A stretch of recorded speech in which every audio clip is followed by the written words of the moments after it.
அடுத்து ஒவ்வொன்று அப்படி சொல்கிறோம் தெரிஞ்சவங்க பிஹெச் இன் ஹியூமன் பாடி ஓகேங்களா. அப்போது ஒரு மனிதனுடைய அவங்க எப்படி உடல்நிலை இருக்கு இல்லையா, அவங்களுடைய எதை வச்சு கணிக்கிறாங்கன்னா பிஹெச் தான் கணிக்கிறாங்க.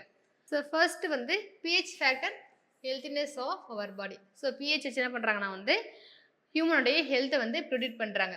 இப்போ பிஹெச் லெவல் பார்த்தீங்கன்னா 6.9 இருக்கு இல்லையா, இந்த body becomes prone to viral infection. அதாவது நம்மளுடைய பாடியினுடைய பிஹெச் 6.9 இருக்கும்போது நம்ம எதுக்கெல்லாம் பாதிக்கப்படுவோம்னா என்னது, கோல்டு, காஃபு, ஃப்ளூ ஓகேங்களா.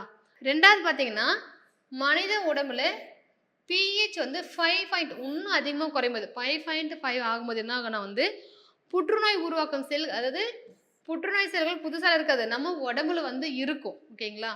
அதுக்கு ஃபேரபிள் கண்டிஷன் வரும்போது என்ன ஆகும் அப்படின்னா வந்து அது வந்து வளர ஆரம்பிக்கும். மூணாவது பார்த்தீங்கன்னா வந்து ஒரு ஆரோக்கியமான, அதாவது நல்ல ஹெல்த்தியாக ஒரு பர்சன் இருக்காங்கன்னா அந்த பர்சனுடைய உடம்புல தோல் இருக்கு இல்லையா, அவனுடைய பிஹெச் வந்து 4.5 to 6 இருக்கலாம். 4.5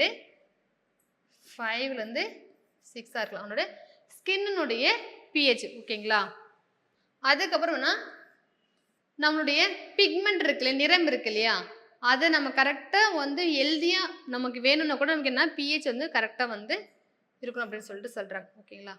அடுத்து பார்த்தீங்கன்னா நம்ம வயிற்றில் சுரக்கக்கூடிய, அதை எது நம்ம வயிற்றுனுடைய பிஹெச் வந்து கிட்டத்தட்ட 2ன்னு சொல்கிறாங்க. அதாவது என்னது HCl இருக்கு இல்லையா, அதை தான் சொல்கிறாங்கன்னு நினைக்கிறேன் ஓகேவா. இல்லை HCl கிடையாது, நார்மலாக ஸ்டொமக்கில் உருவாக்குற வயிற்றில் ஒரு ஃப்ளூயிடு சொல்கிறாங்க. பிஹெச் ஆஃப் ஸ்டொமக் ஃப்ளூயிடு வந்து அப்ராக்சிமேட்லி 2.0 ஓகேங்களா. ஸோ இது எதுக்கு உதவுதுன்னா வந்து உணவை வந்து செரிமானம் பண்ண உதவுது ஓகேங்களா. மனித ரத்தத்தின் பிஹெச்சில் வந்து 7.35 7.45 இருக்கலாம் அப்படின்னு சொல்கிறாங்க ரேஞ்சு. பட் ஒரு ஆவரேஜ் மதிப்பு என்ன சொல்கிறாங்க, பிஹெச் வந்து 7. நம்மளோட ரத்தத்தினுடைய பிஹெச்ல என்ன சொல்கிறாங்க 7.4 ஓகேங்களா.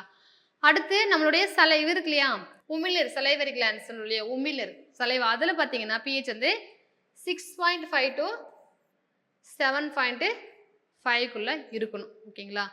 நார்மல் சலைவா ரேஞ்சஸ் வந்து 6.1 to 7.5.